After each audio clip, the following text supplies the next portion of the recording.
একটা সময় আমার প্রোগ্রামের সমালোচনার চেয়ে বেশি আলোচনা হয়েছে, আবার কিছুদিন পর আলোচনা হবে, এটাই স্বাভাবিক।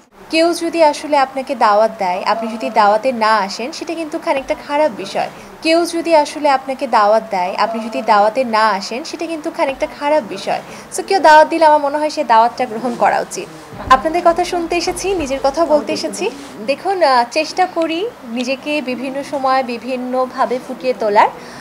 তো ভাবলাম আজকে এইভাবে একটা লুক ক্রিয়েট করি, হয়তো কারোর কাছে ভালো লাগবে, হয়তো কারোর কাছে খারাপ লাগবে।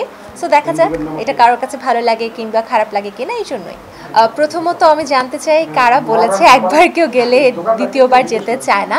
কারণ আমার গেস্টরা আমার কাছে একবার না 3-4বার 5বারও আসে। আপুও আমার শোতে এসেছিল একবার। সো এমন কোনো ঘটনা আমি শুনিনি, দেখিনি যে একবার কেউ আসলে পরের বার আসতে চায় না। মিনিমাম 3-4বার তো প্রতিটা আর্টিস্টকে নিয়ে আমার কাজ করা হয়েছে। সো ভিত্তিহীন। দেখুন, প্রথমত আমি জানি না কারা আপনাকে বলেছে আমরা আসতে চাই না, কারণ আমার কাছে এমন কোনো তথ্য আসেনি বা এমন কারোর সাথে আমার কথা হয়নি যারা বলেছে পরবর্তীতে আসবে না, কারণ তারা আসতে চায়।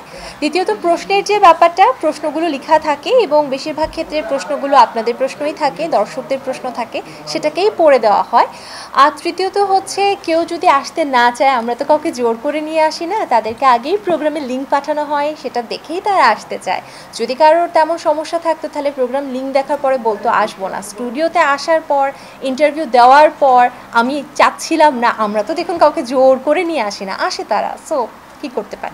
প্রথমত, একটি কাজ করার পরে সেই কাজটা যখন অন এয়ার হয়, সে অন এয়ার হওয়ার পরে অতটা সময় থাকে না যে প্রতিটা কমেন্ট পড়ব।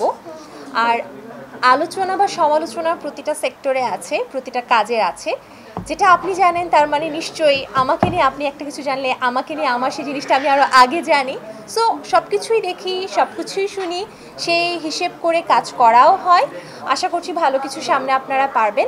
একটা সময় আমার প্রোগ্রামের সমালোচনার চেয়ে বেশি আলোচনা হয়েছে, সে ব্যাপারটা সেভাবেই দেখছি। এখন সমালোচনা হচ্ছে, আবার কিছুদিন পর আলোচনা হবে, এটাই স্বাভাবিক। আমি বেশিরভাগ ক্ষেত্রে নিজের সাজ নিজেই নেই। আজকের সাজটা আমি নিজে নেইনি, এবং সবাই তো আসলে নিজের সাজ নিজে নিতে পারে না। আর স্পেশাল দিনগুলোতে এটা সম্ভবও হয়ে ওঠে না। যে মানুষটা বউ সাজবে বা যার পরিবারে তার ভাইয়ের বা তার বোনের বিয়ে হচ্ছে, তার পক্ষে নিজের সাজ নিজে করা সম্ভব না। তাদের ক্ষেত্রে আসলে পার্লার